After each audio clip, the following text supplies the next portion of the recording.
आप लोग प्राकृतिक खेती करते थे। आप जानते थे कि प्राकृतिक खेती परंपरा भी है, जरूरत भी है, और फिर हमारी सभ्यता में तो प्रार्थना भी धरती कल्याण की है। ओम द्यो शांति, अंतरिक्ष शांति, पृथ्वी शांति, औषधया शांति, वनस्पतया शांति। ओम शांति, ओम शांति, ओम शांति।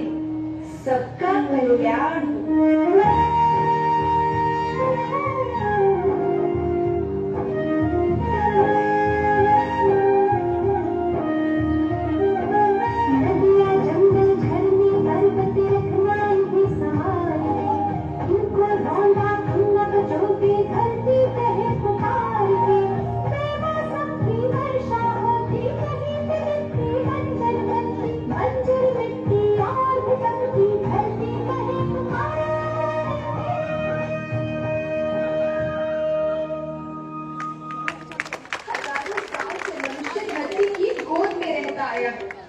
धरती माँ ने आपको सब कुछ दिया, लेकिन मैं आपसे पूछती हूँ कि आपने अपनी धरती माँ को क्या दिया? ये जहरीले रसायन और प्राकृतिक खाद जो मिट्टी को बंजर कर रहे हैं, उर्वरकता को बर्बाद कर रहे हैं। आप अच्छी पैदावार के लालच में जो रासायनिक खाद अपने खेतों में डाल रहे हैं, वो अभी तो लाभ देगी, लेकिन लंबे समय में उसी रासायनिक खाद का नुकसान है। रासायनिक खाद जहर समान है, जहर समान। और तो और फसल में पानी की खपत भी बढ़ गई है, जिससे खेती की लागत बढ़ रही है और पानी का स्तर जमीन के काफी नीचे जा रहा है।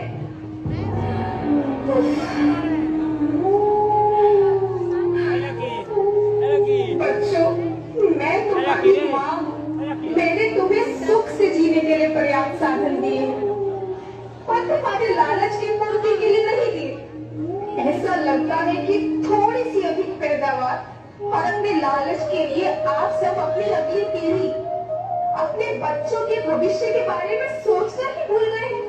सोचो, क्या तुम अपने बच्चों को ऐसे खेत देना चाहते हो जो बंजर हो?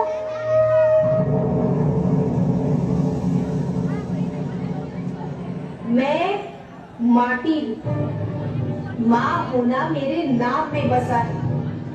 पोषण करने के लिए ही मैंने जन्म लिया। करोड़ों साल तक धरती पर सांसों की डोर आगे बढ़ाई, पेट भरा जब सबका, तभी मैंने संतुष्टि पाई। वो माँ हूँ मैं सबकी, जिसने जन्म न देकर भी जीवन संभव बनाया। अन्नदाता मेरे पुत्र किसान, तुमने ही तो इसमें मेरा साथ निभाया। दिन रात सींच पसीने से मुझको हर मुंह तक रोटी पहुंचाई। जब तुमने माथे मुझे लगाया, मैं हरियाली बनकर मुस्कुराई। याद रखना, मिट्टी बंजर होने से और धरती के नुकसान से किसी एक देश, एक द्वीप, एक समाज या एक धर्म का नुकसान नहीं है, बल्कि सभी का है, क्योंकि सभी आपस में बंधे हैं।